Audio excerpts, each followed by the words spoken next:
I'm John Bowden from Rocky String Music. We're in the process of doing a lot of combination videos where, let's just say, there are 10 questions I ask most artists. Most of the time, they're kind of quirky questions, crazy fan questions, which is what this one's about. We're going to start tabulating them and putting them online where 10 people will say, who's the craziest fan you've ever met, and stuff like that. And of course, we'll have like 10, 20 different artists answering the same questions. They're always a lot of fun. Today, it's Rik Emmett. And on this one, there's two separate incidents that he talks about running into fans. One's in a grocery store, and one drives up to his house. Can be a scary situation. We also talk about the triumph, so to speak, of him being able to do what he did. Rik Emmett's always one of the best interviews on this channel, bar none. I've talked to him, I think, 7 times now. Rik Emmett on Kooky Fans on Rock History Music. Enjoy.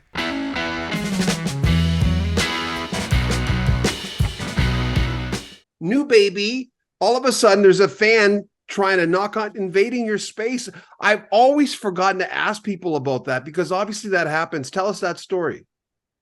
Yeah, that one in particular, and I could have told any one of a couple of dozen, but this one is the one that made it to the book because it was the one that stuck with me in a life-changing kind of way. So, first child, bring it home from the hospital day, up to the bedroom, beautiful April spring day, fresh, beautiful breeze. So windows were all open, and we're up in the second floor, and my wife is sitting in the rocker, and she, for the first time she's breastfeeding the baby, and we're just having one of those moments that's like, and all of a sudden I can hear horn honking and from in front of the house, and I go to the front of the house and I look out the window and I can see there's these guys, they've got this car that's like, something right out of Cheech and Chong. I'm not joking. The smoke from, the grass smoke was just pouring out the windows of this thing, and they're going, hey, Rik, hey, Rocket, hey, man, Triumph.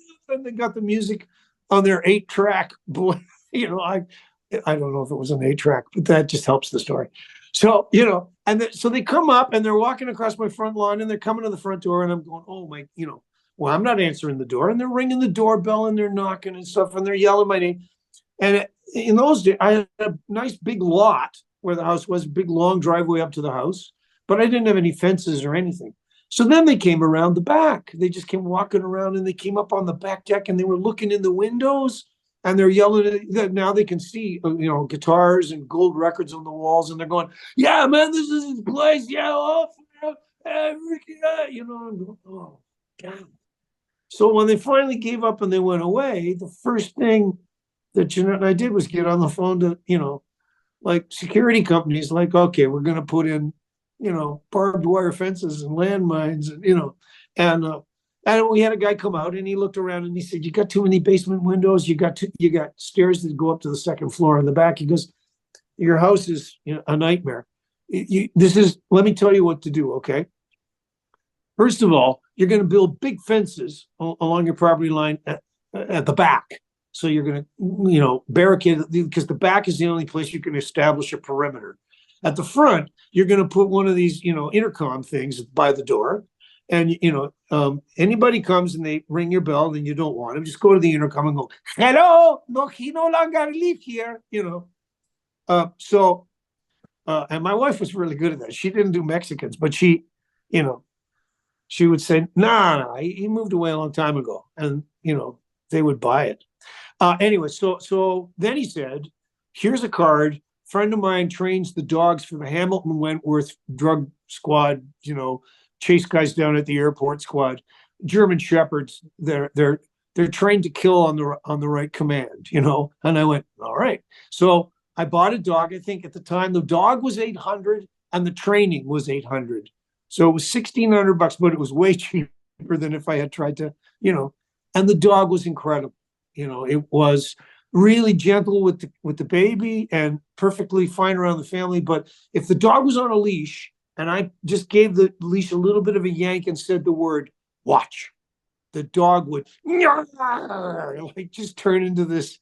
And the way you see those videos where a guy's wearing padded elbows and and the dog, the dogs come and they bite him and they chase him down and they pull him down. Like the dog was trained to be able to do that stuff. So we had big beware of dog signs on the fence. And after that, we had never had a problem. They'd come to the door, and there would be times, there would be like one night where there would be a car full of, I'm saying this because it's, self-aggrandizing, but a car full of young, attractive ladies. And they would come to the doorbell and say, "Oh, we got a flat tire. Can we use your phone?" To which my wife would be standing at the door going, "No. Well, you give me the phone number of, that you want, and I'll call for you." And then they would go, "Oh, no. Does Rik Emmett live here?" My wife would go, "No, he moved away a long time ago. Goodbye." When I read that part about the guys coming, with the car, I thought this is like a Santa Claus story. Doug and Bob McKenzie do live. They're real. Yeah, it wasn't two guys. It was four. There was it was like a tiny little Cheech and Chong bike gang. You know what they looked like? They looked like the Sons of Anarchy. Oh God! How about the That's chicken gross, story? but it's also pretty. That's the first time I've ever heard of that one. Yeah. Well, everyone loves that one. And then I know you like the Moody Blues, but Justin Hayward just was on a plane, and the guy's looking at him. This has got like a zillion hits. The guy's looking at him and says, "What do I know you from?" He says, "Well, I don't know," because you could see it coming. You've probably seen that. I said, "No, come on. I know. I know you from something." And then finally, after 3 or 4 times, Justin tells him, "Well, I do a show on the BBC, and you might have. I'm also in a band called the Moody Blues." And he stops and thinks. And he goes, "No, that's not it." Yeah, I've had that one. I've had that one a couple of times. No, you're not him. Yeah, I know. I go, "Well, I'm Rik Emmett from Triumph." He goes, No, that's not it. You go, "That's not it? That's not it? Okay. See you, buddy." Okay, what about the one last one about that? The you're in the supermarket, everyone's too busy to cook that night. Yeah, it's the Greasy Chicken story. Yeah. So my wife and I, it's been a long day. It's a Friday, I think, Friday night, and we're both tired. It's been a long week. And, and when I had 4 kids, so at a certain point in our lives, when we would go grocery shopping, you had to have 2 carts because they would be bringing their friends and their girlfriends and their boyfriends. And, our house was like Grand Central Station sometimes for everybody, which I didn't mind. I liked that. I liked that the party was going to come to our house. That gave us a modicum of control over what might happen.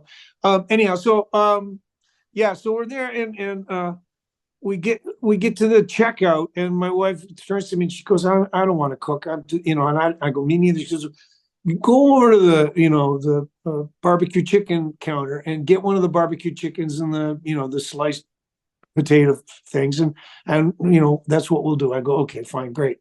So I go over, but it's sold out. They've only got one left, and when the guy hands it to me, the lid is cracked.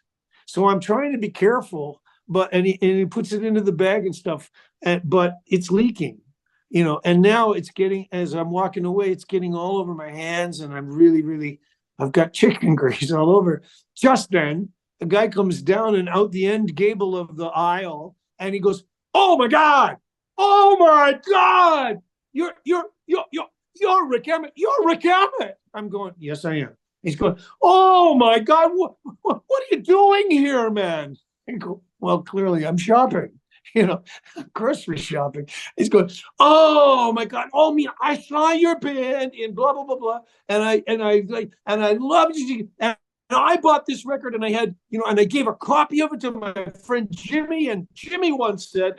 Oh, here's the story. I'm standing there, and the chicken is, getting all over my hands, and he doesn't really pick up on the fact that I'm finding this, frustrating, and I want to get out of this. He doesn't pick up on that vibe at all. And then in the end, he goes, "Okay, listen, I don't want an autograph or nothing. I don't need that. Can I just shake your hand?" I go, "Yes, you can." So it's like, the chicken grease goes all over his hand, and then he's looking at his hand like, "What the fuck?" And I'm going, see ya. And I go, and so then I get over to the checkout, and and I put the chicken down, and my wife looks at me, she goes, "What is that?" Because the bag is, it's got grease. I go, "Honey, the thing is cracked. There's nothing I can do." And she goes, "Where have you been?" I go, "Well, I've been playing Rockstar." That is that's one of my favorites in the whole book. By the way, what sport were you playing when a certain teammate looked at a girl, pointed at her, and said, "That girl, it's Jeanette, right?" What Yeah, sport were you yeah. playing when he said that? We might have been playing a game of murder ball or spider hockey, because it was a BAA GAA night. So the Boys Athletic Association, girls, and we had separate gyms, but you could walk through a doorway to get from one to the other. And in the boys' gym, I would have been playing something, pick up basketball against the teachers, the men teachers, or something, and then went over into the girls' gym so that I could catch the chicks in their aerobics outfits doing the balance beam. Yeah. Oh, I liked those little black leotard things. They were awesome. So, and then, a girl came up to me and said, "Hey, see that girl over there on the other side of the gym? She really likes you." And I looked over and I go, "She's in grade 9." And I was in grade 11. I go, "Not interested." So I was interested in chasing cheerleaders that would have nothing to do with me. Yeah, but you had the blonde hair and everything. I don't get that. No, I had girls that did like me, but I wanted the ones that I couldn't get. That was where I would set my sights. Or the ones that I could get, and then they would break my heart. Because they were really going to make sure that they were going to check out lots of guys, and you would go, "No, I thought we had something exclusive going here." Okay, but you live and learn. So And I eventually ended up with that girl at the side of the gym. Celebrity is a mask that eats the face, John Updike. And then you had said, "I was always at war with the mask on my face." But you see, you're that shy kid, and I so related. I was like, I'm riding that thing with you when I read that. And that becomes like the shy kid becomes the movie star, the rock star. Yeah, and I think that there's a compensating kind of thing there. I think, but it's also, and writing the memoir, was an educational experience for me about myself, because you start to dig into these things and you start to realize, and it's not like I haven't had some therapy of my own in my life. I have, because I was having a lot of, especially when I got sort of into my 60s.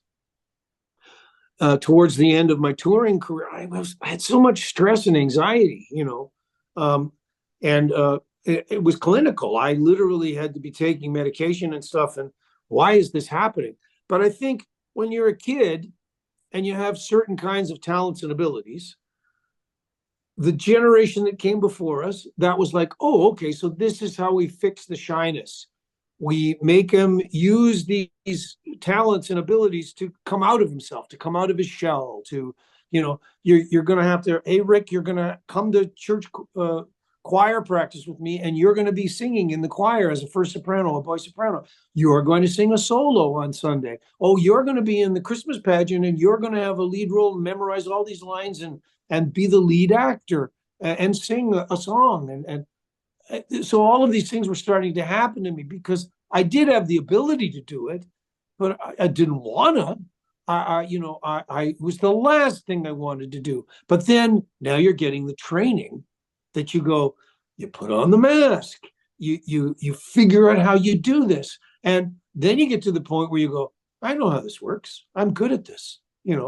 Plus I was good at sports. And sports was all about that thing, like, okay, line up for the 50-yard dash. Now you mark, get set, bang. For the next, 5-6 seconds, you are going to absolutely give a performance that is, you're totally in it. You're giving 100% concentration, 100% performance. It's a done deal. Like, you're all in. And so I did that when I played everything: baseball, football, track. I was all in to compete in that moment. I played to win all the time. I played to absolutely deliver peak performance. But this also goes to something else, and that is an aesthetic quality, an artistic kind of creative quality. When I would play baseball, and I didn't care where I played, what position, I liked them all. I was a left-handed catcher a lot of them because I was the most reliable catcher on the team. So they go, well, you're going to be the catcher, you know. Oh, okay. I was, you know, I could throw it down to second base, you know, from the back of the screen if the pitcher threw it 4 feet outside, which happened a fair bit. So, anyways, when I was in the outfield and there was a fly ball, and you're chasing the fly ball down, and it's, you know, this ball is sailing through the blue sky, and you know, in my mind, I have this kind of, you know, Forrest Gump kind of, I can picture it. Here's the ball in slow motion coming down and falling out of the sky. And here's little Ricky, and he's running, and his glove is outstretched. And there's going to be this moment where the ball is going to settle into my glove. I'm going to meet that ball in flight. I'm going to have given it everything I've got to get there. And it's going to be the most satisfying feeling on the planet Earth. And I don't need an audience for that. I just need the ball floating through the sky, and I need to be running, and I just need the open field and the grass, and I just need the situation. So you apply that to music, apply that to anything in life. Give me the right circumstances, and I'm perfectly happy to have the performance thing happen, because it's the way I'm wired. That aesthetically, I'm going to be so happy with that achievement in that moment, you know. And music is totally like that.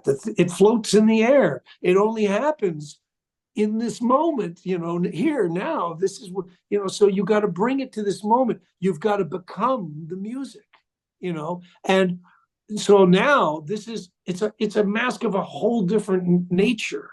There's masks we put on, there's masks that get put on us, but there's also masks we're perfectly happy to go, yeah, give me that music mask, man. Give me these security blankets here. I love them, and I will go there, you know, and I'm, you know, I'm content, you know. So now you're kind of divided. You know, there's this guy inside you that's shy, but there's also this guy that's perfectly willing to, you know, cut his hand off in order to make it happen, you know. And of course, you've got now a circumstance where you're surrounded by folks that are going, yeah, you're great. You do this, or yeah, no, you're terrific. You know, hey, can I have this, please? Hey, can I? And you're doing an interview with John, and he's going, hey, let me ask you this. And so you're delivering because you are who you are, and you've done what you've done, and you know. So the mask is something that you go, yeah, I'm 100% comfortable. It ate so far into my face that it is my face now. That's who I am. The mask is me, you know. And you go, yeah, well, can I come to terms with that, you know? Because it wasn't me, you know, originally. There's parts of me inside that's not me. But you go, buddy, just make life simple. Own the mask. You helped make it. You helped shape it. You know, you picked out the colors, you know, like, and it's true. Like, being the guitar player in Triumph, was that really me? You know, I think it was way more me when I was, you know, way long after, when I was going out and playing acoustic duo tours. Because before I was ever in Triumph, I was going and playing coffee houses and playing, you know, half-assed versions of Malagueña by Roy Clark that I'd seen on Hee Haw, you know. Like, I watch him on TV, and you hear that,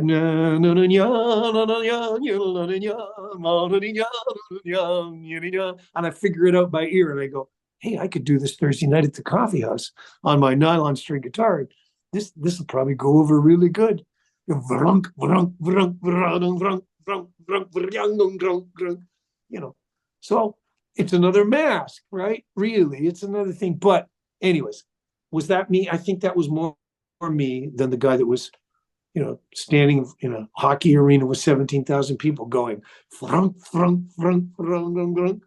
That's interesting. It's an interesting. You know what? I always think, I was told earlier on, because I was so nervous introducing bands, because we know we're the bottom feeders of entertainment, there's like 15,000 people, and we're on there, and they're going, get off the fucking stage, radio guy. We know they're all thinking that, but that's a bad way of thinking it, because you got to own whatever you do. But someone once told me, you're not, it's not what you think it is. I said, what, stage fright? He said, but it's not really what you think it is, because not that long from now, you're going to be a guy who doesn't think twice about doing that. A little nerves, it's good, it's happy, it's healthy. But he says, you realize, because I kept saying, there's no time and space with this guy. I knew we were talking about all this metaphysical stuff. And he says, you can't connect with that guy? And then one day, Ray McGuire, backstage at a Trooper concert, comes up to me and he says, he notices I'm nervous. And I'm going, oh, fuck, it makes it worse, making it worse. He comes up to me and I'm going, oh no, he's coming up. He's going to talk about, because you can tell I'm nervous to introduce the band. He said, how did you feel when you went in front of the class? And I'm going, oh, this is making it worse. When you were a kid. And I said, well, he said, how did you feel when you sat down? I said, well, I wanted to get back up and do it over again. And he looked at me and he says, well, I look forward to you introducing us for a second time.